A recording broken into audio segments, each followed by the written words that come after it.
সাম্প্রতিককালে আমাদের গত মঙ্গলবার থেকে দুই দেশের মধ্যে যে পরিবেশ সৃষ্টি হয়েছে আমাদের মধ্যে অত্যন্ত উদ্বিগ্নতা সৃষ্টি করেছে পার্শ্ববর্তী দেশ হিসেবে এবং অবশ্যই ক্রিকেট বোর্ড থেকে।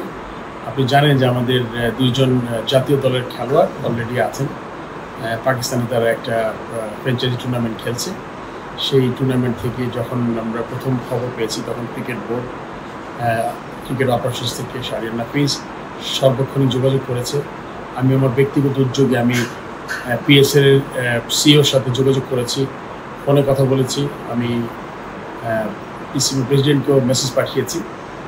সাম্প্রতিক সময়ে আমরা কনস্ট্যান্ট আমরা তাদের সাথে যোগাযোগের মধ্যে ছিলাম।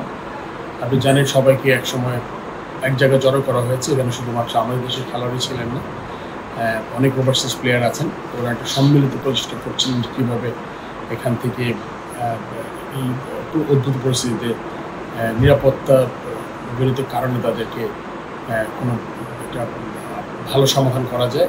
সেই প্রেক্ষিতে আমরা একটা গতকাল মিটিং হয়েছে এবং মিটিংয়ের পরে ডিসিশন হয়েছে আছে কোনো এক সময় একটা তারা চেষ্টা করবে যাতে সব খেলোয়াড়কে এখান থেকে নিরাপদ জায়গায় সরিয়ে নেওয়া যায়। এবং তার সাথে সাথে আমাদের বোর্ড থেকে বাংলাদেশ হাই কমিশনের মিলিটারি অ্যাটাচের সাথেও যোগাযোগ করা হয়েছে এবং সার্বক্ষণিক তার সাথে যোগাযোগ করেছে আমাদের ক্রিকেট বোর্ড।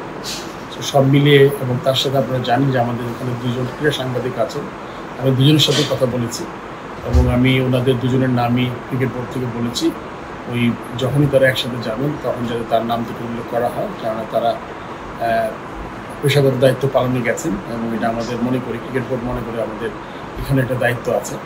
আমরা চেষ্টা করছি তাদেরও একসাথে আমরা যাতে ওখান থেকে বের করে কোনো নিরাপদ জায়গায় যখন যাবে প্লেয়াররা একসাথে যেতে পারে।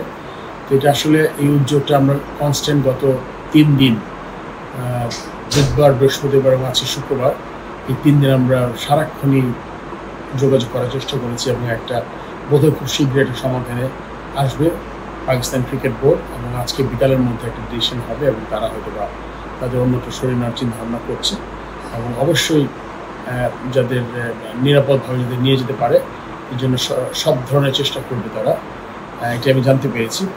সো এই ব্যাপারটা আমার মনে হয় যে বোর্ড সভাপতি হিসাবে প্রথম থেকেই